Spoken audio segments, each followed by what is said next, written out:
Okay, I'm just double checking.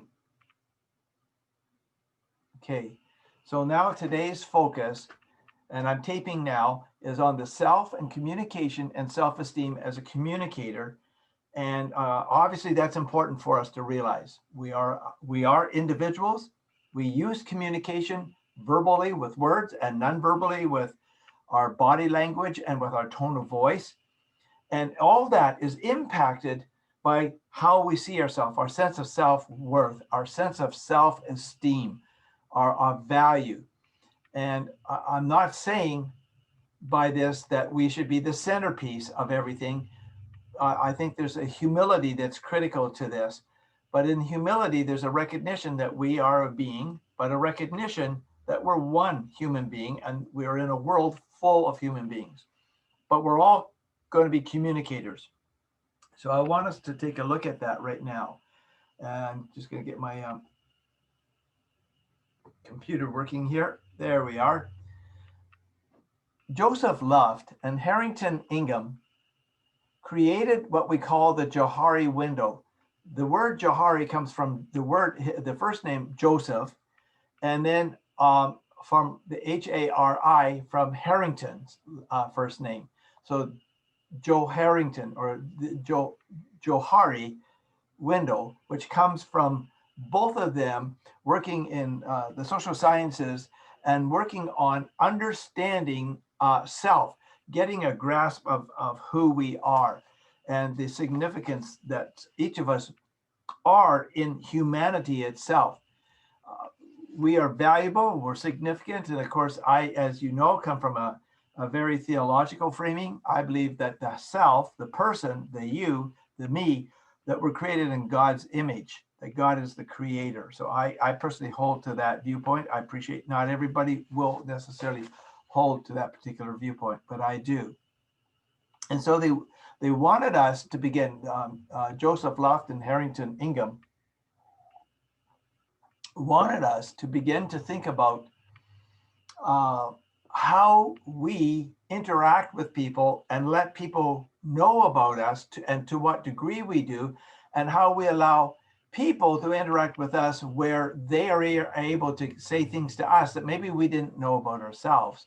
And in that process, we kind of learn about ourselves. And that's really kind of important because while we're all human, we're all also all very unique in many factors. We're unique in regard to our cultural background. We're unique in regard to our whether we are male or female. We're unique in regard to our personalities. Are we much more loud? Are we very quiet sort of people? Do we like being at a party and quietly enjoying it, or do we like being the center of the party? There's so many dynamics. Then there's the reality of our family background and the impact that family has on us. Were you a firstborn, or were you the lastborn, or were you in the middle? And that has tremendous impact on us regarding our sense of well-being. Older children, the oldest child tends to be people who are teaching the parent what parenting is about. This is new to them, and they're learning, and they have to learn, and they're often very ideal with their first child, and the oldest child has to begin to help them relax just by teaching them, by being the child that's going to challenge them. The middle child tends to be the one that often gets lost. If there's, say, 3 children, there could be more, obviously. And it's not that you're really lost, but by then the parents are a little more relaxed, and somehow you kind of go through life getting away with things more. Then there's the youngest child, and quite often the youngest child is the spoiled child because they're the last one. Now, there may only be 2 children, or there may be 5 or 6, and then each of these get adjusted accordingly. I come from a family of 6 children. I had 2 older brothers, and I have 3 younger sisters. So I'm right in the middle. And my older brother, he's the one that paved the way in regard to how he wanted to see things happen. And my parents were a little more strict with him. a little less strict with my second brother, and much more relaxed with me. And then we had three girls. I have three sisters younger, and of course, there's a difference between male and female, and so they got treated uniquely differently. And my parents had to adjust to now these three separate girls at different stages of their lives coming into the picture.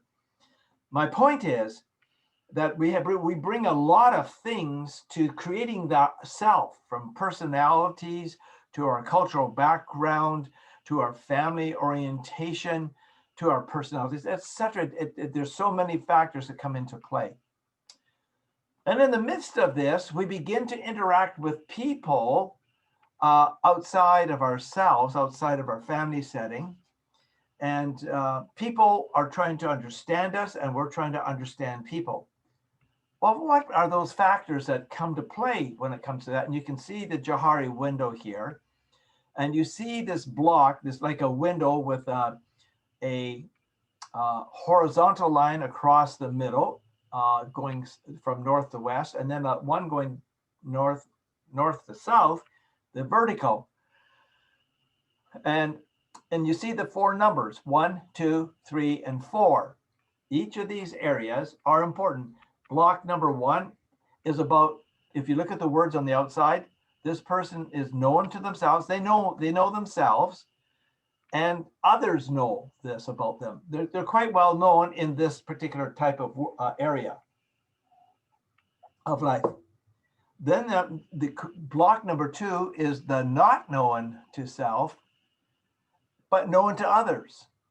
So you don't even see this about yourself, but other people do. Maybe your parents or something, they see this about you.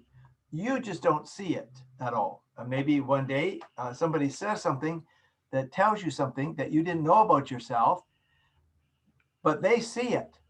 So they know this because they've observed you, but you don't. The block number 3, square number 3, is it's known to you, but not known to others. You haven't expressed that to them, but you know this about you. Block number 4, square number 4, it's not known to yourself and it's not known to others. Later in life, some things will become known that you didn't know and they didn't know. For instance, maybe you didn't realize that you have significant leadership skills in you, and other people hadn't really noticed that. But a set of circumstances happen in your life, and now you are very much aware of this, or other people are aware of this, and you begin talking, and you begin to understand some identity to you. Let me give an example of kind of all 4 of these areas that will help you. In block number 1, maybe I should first of all put the word in. Block number 1 is what we call the open area. People simply know this about you, and others know this about you. I had a book I read back a while ago. I don't think it was a well-written book, but it was a very intriguing topic. The title of the book was Your One Word.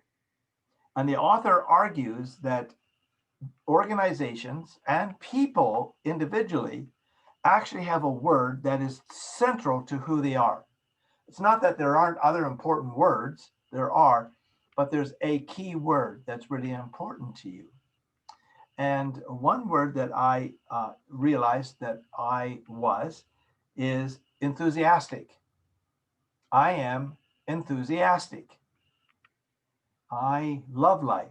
I love teaching. I'm enjoying myself right now. This is not hardship. This is enjoyment. I'm passionate about communication. I'm very interested in, for instance, the power of the Johari window and understanding it, because it's really important. So it's known to you and it's known to others. It's the open area. And my one word that I know that others have said it too is you are very enthusiastic. You tend to live life that way. So that's the open area. I know this about me. You know this about me, whatever that is. The second one is what is called the blind square. So there's the open square. You know this. I know this about me. It's wide open. We all know this about me.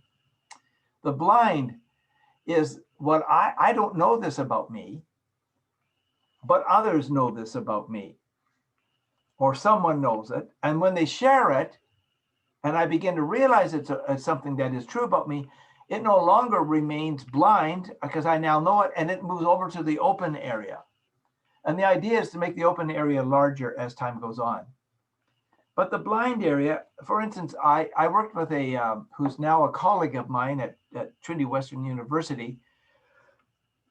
I worked with him in a different organization that had multiple staff, and he was the boss. He was in charge. Dr. Howard Anderson, a very good man. And one day we were talking, and he decided it was important that I hear this from my supervisor. He told me what I did know. He said, "You are a very enthusiastic person." I already knew that. Everybody knew that one. That was open to me. That was open to others. But the blind side of that, I didn't see, but he saw. He said this, sometimes you are so enthusiastic. You're so passionate. You're so enthusiastic about life, about way you want to see things, that when you're sharing things with people, you almost kind of ride a car over them. You kind of just mow them over. You're almost not aware that you're saying and intimidating with your passion about something. And so you need to be aware of that. I did not know that. I knew I was enthusiastic, but I thought everybody just took that. But then I started to think about it. Sometimes you can be too enthusiastic. Maybe something you know about yourself is that you're very quiet, but you're blind to the fact that other people get frustrated because you're so quiet, they don't know what you're thinking. And so that's an area that you need to grow in. It's blind to you, but other people see it. It could be any number of things. So in human relationships, it's really important for us to be aware that there are areas in our lives that we are blind to, but others see it. And as we build a strong relationship together, we're able to allow people to share into our lives. And it's good because it makes us grow and develop. The third area is the hidden area. This is what you know about yourself, but others do not know about yourself. You know this about yourself, but others do not know this about yourself. And we have this life where it's not open because we're not sharing this with anybody. There are some things that don't need to be shared, and there are some things that can happen to us that are painful, and over time we hide it because it's so painful. But there's a time when we decide it's time not to let it be blind. Let me give an example. I was taking my doctoral degree at Oregon State University. And one of the areas when you do doctorate degree, you have to do a research project called a dissertation. And I had a committee, 5 professors, 5 of them. And one of them was Dr. Carpenter. Dr. Carpenter was the chairman of my committee. I asked him if he'd be chairman, and he said yes, he would be glad to be my chairman. And I had finished my coursework. I had finished all of my when you do a doctoral dissertation, you have to do coursework first. Then you have to write about a 6 to 10 hour exam. Mine was 8 hours exam, and then your committee all get copies of the essays that you've written from your exam, and they read it and they determine whether you passed or not. Now, if you passed that, then you get to have a 2-hour oral exam where you meet with them. So I met with all 5 professors and myself, and it was a 2-hour exam that we had. And when that exam was finished, they asked me to leave the room. They talked about it, and when I came back in, they said, "You have passed." So that meant I've passed all my courses. I passed all my written exams, and now I have passed the oral exams. With all that done, I'm now what is called ABD, all but dissertation. What that means is you've got everything done but your research project. And when you get to that at a university level, and I was in the Department of Education at Oregon State University, everybody knows now that you are ABD. That's actually a prestigious position to be in. Not as good as being completely done.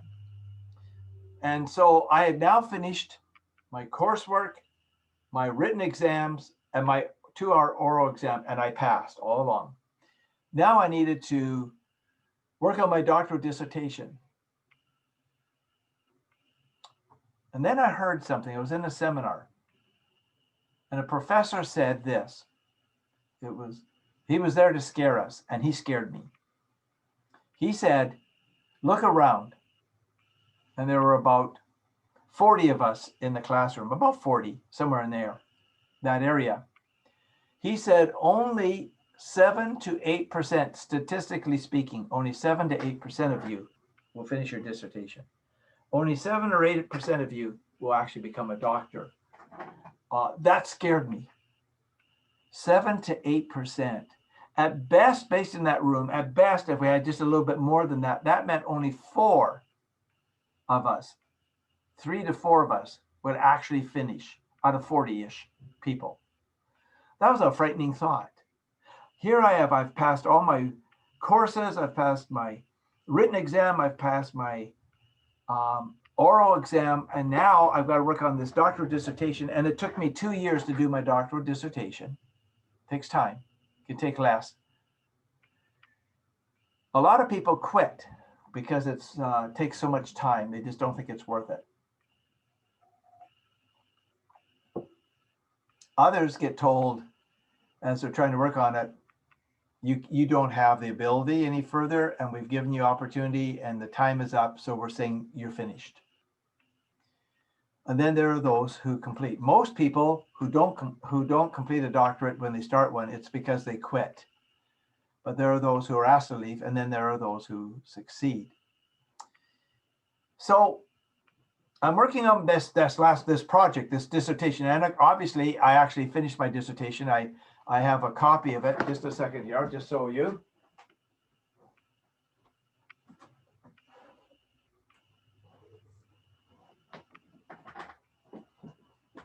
This is my doctoral dissertation, this book right here. I have 2 copies of it, and it's only about 100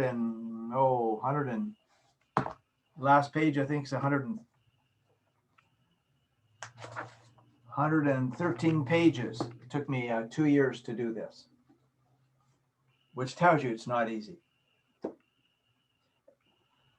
But before you start doing a doctoral dissertation, you need to know the area you want to research.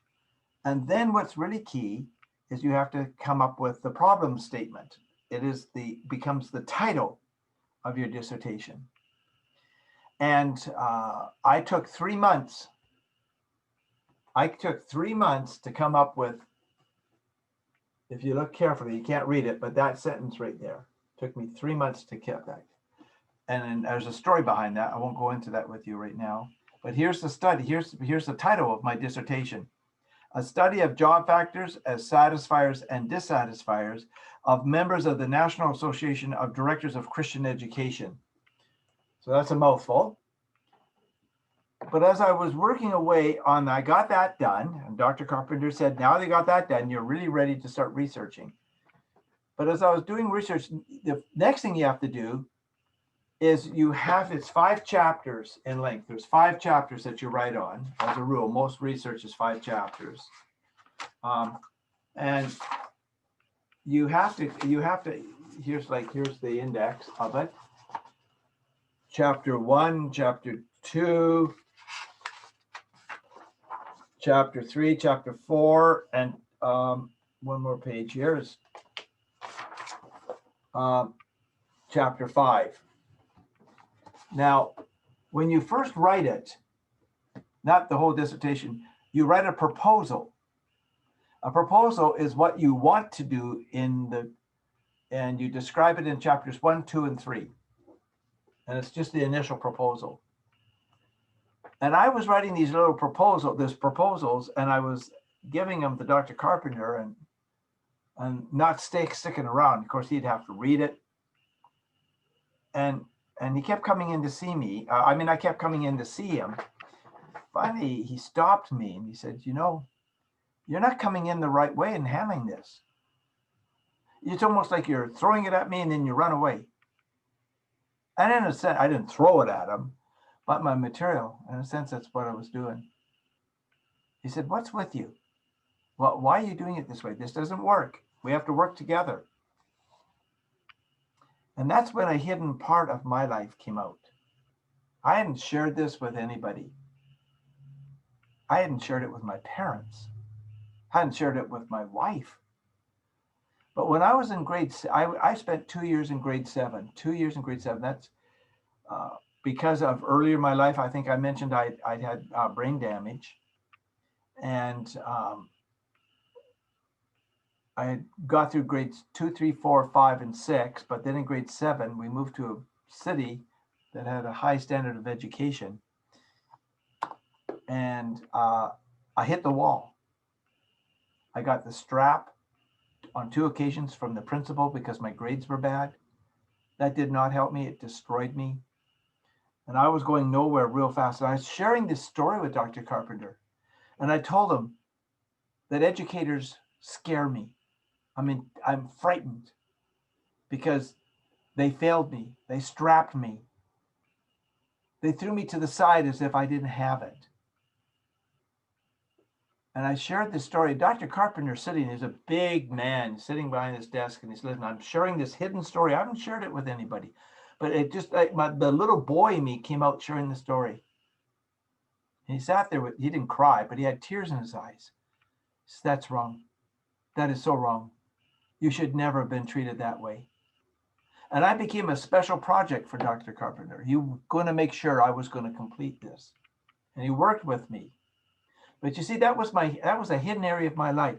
But once I opened up and I started sharing it, it moved from the hidden up to the open. And I went home and I shared it with my wife. I mean, I don't share it with everybody. I do with my students just to let them know, you know what? It's not just how smart you are. Being smart's valuable. It's not just a matter of having money to get through your education. It's not how well you know people. It really comes down to an issue of being able to really know yourself, to really know yourself, and to realize that those hidden areas, there's a time many of them have to be shared. Well, the fourth area is the unknown area, number 4 part of the window. See, you don't know this about you, and others don't know this about you.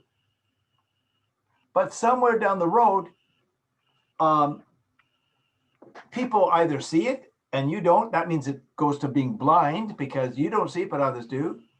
Or you see it first and you're embarrassed about it, and so you keep it hidden. Or you acknowledge it and others acknowledge what they see in you, and it makes the open area bigger. So let me show you what in regard to your relationship with people regarding the self. This is kind of what authentic communication looks like based on the Johari window. It's what's desirable and what you want to have it look like. You'll notice the 3 squares are still there. The 3 parts are still there. The known to self, known to others, number 1. Number 2 is not known to self, known to others. Oops, I just went and lost the word there, the blind. And then there's the not known to others, known to you, the hidden. And then number 4, it becomes even smaller, and it is not known to others, not known to you, and that gets smaller. See, the more you open up to other people and you let them get to know you, it moves away from the hidden and becomes part of the known. It becomes part of the open, and the open grows. And then when people are sharing with you, the hidden gets smaller because it's no longer hidden when people tell you, and it grows. And so you begin to see the growth. And then when something happens in life, that other people didn't know and you didn't know. And now you know and they know. You grow this area that on the unknown to yourself, unknown to others. I was taking a course and it was on principles of teaching. And we actually broke into groups, and periodically we had to each take a turn teaching our group. And one of the feedbacks I got from my fellow students was this: I really enjoy you as a teacher. You really are a teacher. And I began to think about that. Well, maybe I am a teacher. So I started to begin to think maybe I am a teacher. And then a professor of mine, who I eventually did master's graduate work with him, what I mean is as a fellow professor, he told me years before in a little note, and I have the note in a file here, 3 pages length, that I needed to come to grips with the orientation of my future career. Was I going to be in church pastoral work, or am I going to be an administrator, or am I going to be a counselor, or am I going to be a teacher? So I went to see him. I said, what do you mean by being a teacher? He said, doing what I'm doing. He said, you have the capacity in the future to be doing what I'm doing. I went home so excited, talked to my wife, Joanne, and I said, I know what I want to be. Guess what? I knew this and I'm sharing it with her. And I said, I want to be a professor one day. And she said, yes, I can see that. So it became known by more and more people. So you see, the 4 areas are reality, and we all have them.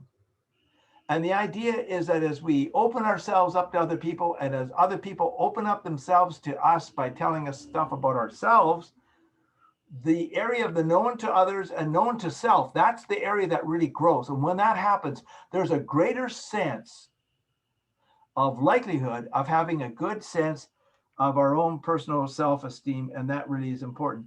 Now, really, for others to share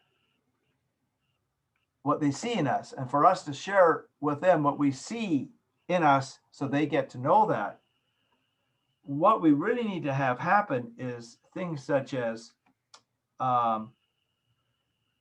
the courage to share about ourselves, or others to share what they see in us.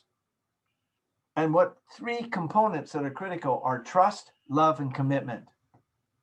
See, when we trust people, we're more apt to share things about ourselves we hide. When people feel more comfortable with us and there's trust, then they begin to share things that they see in us that it's good for us to see. Sometimes those are painful things to be told. Many times they're very helpful and healthy things to be told.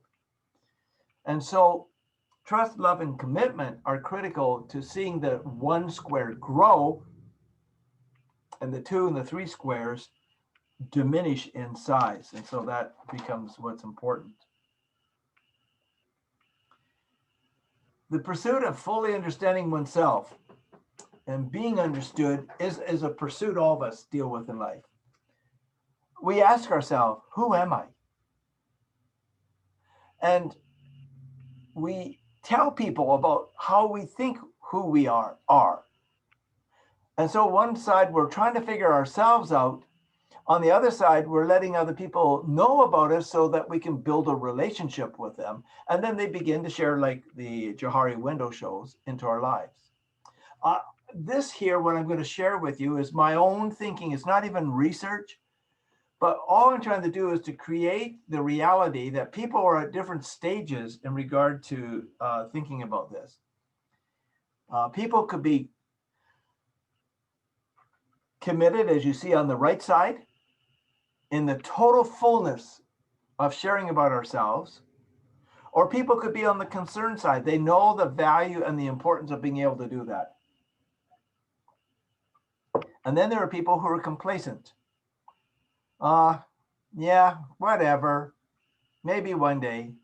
And then there are the carefree people who don't even think that way. They just want to enjoy life. And roughly, I'm saying here kind of the percentage. Whoops, there's the percentages. The committed, 10%. The carefree, 10%. The concerned, 40%. The complacent, 40%. Do I think those are correct? Perfectly right? No, I do not. The ultimate desire is to move people from the right over to the left, to go from carefree to complacent, to concerned, to committed. The more we move people towards commitment, the more deeper you build relationships, the more likely you're going to be able to think through and understand your career. And so, really understanding ourselves and then letting people speak into our lives because they begin to understand us become incredibly valuable. So, that's just my own thinking. By the way, you all have these PowerPoints because I sent them to you so you can look this up again. Maslow, in 1970, created the hierarchy of needs. And he says that we all have basically the same needs. And the first need is physiological.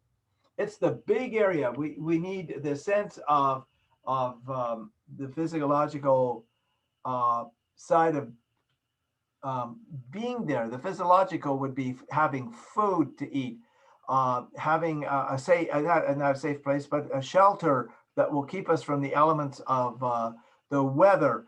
But we need all sorts of physiological realities just to survive. Okay, we even need human touch as part of the physiological to know that we actually exist and that we're important to somebody. We need, depending on culture, we need hugs, a pat on the back, whatever is appropriate in different cultures. We need that physiological factor, but then we need safety. We need to know that this is a safe place in human relationships, in where I'm living. And you know, I was watching an advertisement once about trying to help children by giving money monthly so we could help children who were really in difficult places. And they had a little child there, and the child was just shaking the whole time. And they said that a bomb had gone off not far from her home, and she had quit talking, and she wasn't she couldn't stop shaking. And this was weeks and weeks and weeks later. What was she crying out for? Well, one thing she was crying out for was safety. She no longer felt safe. She felt vulnerable. And then there's love and belongingness, the being connected with people, not only connected, but you are an important part of that person's life. That's what he argues is the next level, that you belong with them and there is love. So with your parents, if your parents say they love you, or if they are giving you food, or if they're saying kind things to you, or giving you a hug, or when you were a child, making sure you were comfortable in bed, or whatever it was, that sense of love and belongingness is critical. And then esteem. Esteem is having a sense of well-being. And a lot of that comes because the physiological safety and love belongingness has been dealt with. And now you sense that you are a person of value, a person of significance. And then there is self-actualization. Self-actualization is being able to understand and express yourself. Here's a way that self-actualization happened to me. I'm a teacher and I fully understand that. So I went through the processes of getting there. And then when Dr. Pofferman said, you know, you could be a teacher, that lit a fire in me. And that opened up the door of possibilities, self-actualization. So these are all important. But the question, if you can see at the bottom, is what's missing? What to me is missing, there it is the spiritual dimension. We're all spiritual.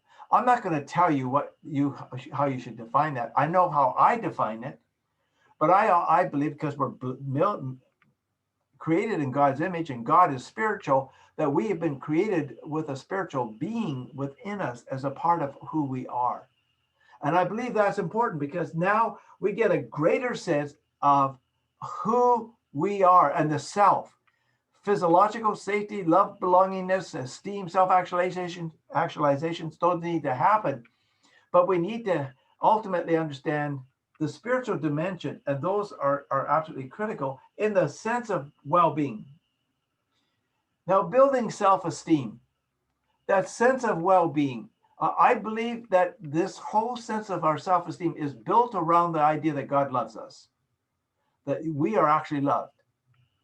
And then we have those three components, a sense of belonging. That sense of belonging, we'll look at the meaning of this in a moment. A sense of worth, that we are worth much. And that's important. And then the sense of competence. These are three very, very important areas that help build our sense. See, we would need to belong, to be a part of other people's lives. We need to have a sense that we are worth something, that we are valuable to other people's lives. But then we need a sense of competence. We can do something. There are in life something we can do. And I would really challenge you to sit back and say, how have I gained my sense of belonging? And how have I gained my sense of worth? And how am I gaining my sense of competence? What is it that I do well in? When I teach my public speaking course, not this semester because of COVID-19, but in my course, I will sit back with the first speech of my students and I say, in a piece of paper, pull it out right now and write down one thing you're competent at doing. Whatever that is, just write it down. Students don't know what this is about, so they do. And I say, okay, let's everybody just listen to what everybody says you're competent at. And we go around, we listen to all the students as they share. I said, you don't have to speak on this in your first speech, but you're talking about yourself. And you have just written down one possibility about speaking about your competence. And so my students do that. Now, it's interesting, in my public speaking course, we're teaching it online is different than in the classroom, which I'm looking forward to getting back in the classroom one day. But when we're finished the class, the students have to give 3 speeches, and then they have to give a 4th speech. But the 4th speech is awards day. Everybody gets a certificate. I've got a nicely laid out certificate with the Trinity Western emblem on it, etc. And everybody's been voted, and everybody gets recognized for something. And it's a nice looking diploma to get. And the students, they have to give a short speech. First of all, every student has to give us an award to another student. And then some student is going to give that student an award. So everybody gives an award, everybody receives an award. So you have to give 2 speeches. A 1 to 1.5 minute speech on recognizing somebody, and then a speech accepting an award. When all this is done, and in fact is as it's being done, my students will often say in their short speech, I felt so safe in this course with you. You were so supportive of me. What are they saying? I feel like I belong in this course with you. The second thing many say, I feel so valuable, and I'm going to be able to give my speeches to people in the future. Thank you, a sense of worth. And then all of them say in some form, I feel like I am competent. I have capacity. I've got capability as a public speaker. And that's been the objective of my course, is to build this sense of belonging and worth and competence so that they are able to be worthy public speakers. So let's go back and look at that. A sense of belonging is having a sense of security and identity, with others who love, accept, and support the individual. We need that. We need that sense of security. We need that sense of identity. You have yourselves a culture you've grown up in. You've got a family within the culture you've grown up in. The family may be expanded to multiple people at different generations. What's your identity? To me, that gives you a sense of security if it's a healthy relationship. I remember going to family reunions and my grandmother giving me a hug. I remember my aunts and uncles either shaking my hand or giving me a hug. I had this sense of, I belong here. I feel secure with my family. When I sat with my parents and my sisters and my brothers over supper, I had this sense of security. I'm home, and I have this identity. My last name is Congo, C-O-N-G-O. I am a Congo. That's an identity that I have with my family. And you know what? They loved me and still do. They accept me for who I am, and I accept them. And we support one another. Does that mean bad things don't happen to good people? No, the bad things happen to good people. There are people who really sometimes miss a sense of belonging for any number of reasons. And I feel sorry for them. That breaks me to think that there are people who live in this world who don't have that. And in the midst of that, guess what helps bring about the act of belonging? Communication. Where do you think your security, your sense of identity comes from? I was told once, you are a Congo, be proud of it. The words were impacting on me. And the person sharing it was a person who loved me, who accepts me, and who supports me as an individual. A sense of belonging is a critical part of feeling good about yourself. A sense of worth is the second area that we talked about. It's being affirmed as a person of value, being cherished, being respected. See, you all have value as human beings. Every person who's in this class right now, you have value. You are a person that should be affirmed as a person of worth, of value. You should be cherished by those that you're close to. The very act of losing you would hurt the whole. That's why weddings are so exciting and funerals are so painful, because on one we're celebrating, the other we're celebrating a life well lived, but we're sad because we won't be with that person anymore. My mother passed away on October 31, 11 years ago. It'll be 11 years ago this October 31. I still think of her. I mean, I've accepted she's gone. I can move on, but I still cherish. And my dad, who died just a year before that, I cherish them. I have their memories. Well, you're worth something. And in communication, in your understanding of yourself, if you are valued and you see a sense of that you're worth because you're valued, you're cherished and respected, it allows you to speak with a greater sense in communication. You can live life in a richer way.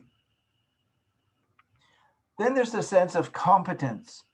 This is gaining a sense of achievement, being affirmed as an able person. You have the sense of achievement. You've achieved. You have achieved. You've done something. You're of great value. And you're being affirmed as an able person. When a person says to you, I really appreciated the way you gave that speech, or you wrote that paper, or the way you made that object for our home, or whatever it is that you're good at, whatever it is, and somebody says, well done. It's a statement of encouragement, and you have this sense of a competence. Listen, we all have them. We all have our areas that we're strong in. Whatever yours is, come to grips with that. Without doubt, there are more than one thing that you're good at. There are things I'm really good at doing, and other things my wife is really good, I'm not good at. There are things that we help each other with, okay? And one of the things my wife is good at is when I'm finished this gets then saved, and then later she'll come up and she's going to put it on YouTube for those who need it. I don't know how to do that. I find that technical stuff frustrating, but I'm good at teaching. I'm good at cleaning the house. That sounds strange, two very different things, but I'm competent in those things. But I'm not competent in regard to the computer stuff that I haven't yet learned.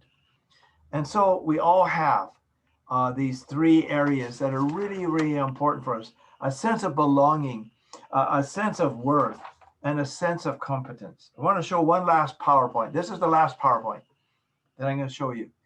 It's the issue of comparing and contrasting our uniqueness. I've come up with this. This is mine. You may say, oh, I don't know if that's important, but to me it is. I think on one side, we can hurt people. On the other side, we can help people.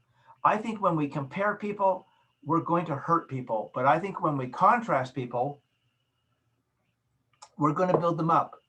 See, the question for comparing is who's better. The question for contrast is what's your uniqueness. Instead of you and maybe you were compared to a brother or a sister or something like that, and you feel you got hurt feelings from that. Don't think about how can I be better than my brother or sister, but think about this. What am I unique? What's my uniqueness? And that's what you should study. So here's the result. On the compare side, when you compare, I see it as a lose-lose situation. What do I mean by that? Let's just take it from a parent. If a parent does this, let's say they have two sons and they compare them. And they say, this son is handsome and this son is smart and this son is going to do well. And this son, he's not smart, he's not handsome. Too bad. Well, think about that. The son who's not getting a blessing about seeing smart and good looking and capable feels like a loser. And you may say, well, how does the son who gets all the compliments feel like a loser? Here's where the losing comes. That son very easily, or daughter, obviously, can begin to think they're great. Well, the reality is we're all limited. And I don't know about you, but I get tired of being around people who have a arrogant attitude about themselves. And so that person ultimately gets disrespected by people around them. They lose that way. So comparing can be bad. It's a lose-lose situation. It also gives you a false sense of security and pride. You know, my parents say, and you subtly get that, or the teacher says, and so you begin to think, I am it. But you know what? You're good at stuff, but you're not good at all stuff. And so that's comparing is destructive when it comes to people. Okay, it harms people. To me, when it comes to the contrasting, it's what's your uniqueness. See, we all have uniquenesses. I don't have everything, but I do have something. I have some uniquenesses. So what happens with the result of contrast? It's a win-win. You see, when in a family setting, when my brother can be celebrated for what he is, and I can be celebrated for what I am, even though we're different, there are similarities, we're different, it means we each need each other. It's a win-win for humanity. It's a win-win for family. It's a win-win for individuals in the family. It's a win-win for organizations. And those need to be communicated. And here's another thing. You accept yourself and you admire the other. See, I accept that I have the capacity to teach like I am, but I admire my wife's abilities. She's able to read details of stuff and figure out stuff, and it makes such a difference in my life. So it is so helpful having her be that way. Admiration of the other. Win-win, acceptance of the self, admiration of the other. And lastly, appreciation of both. We appreciate each other and we work together as a team. See, when you have a team where it's all about comparing, you have competitiveness.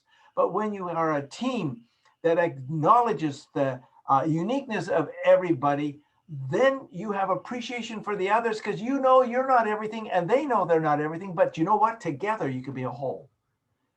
So there is my thoughts related to the area of the self, communication, and self-esteem. And I'll give some thought to what I'm sharing because we're going to go next day into the next topic.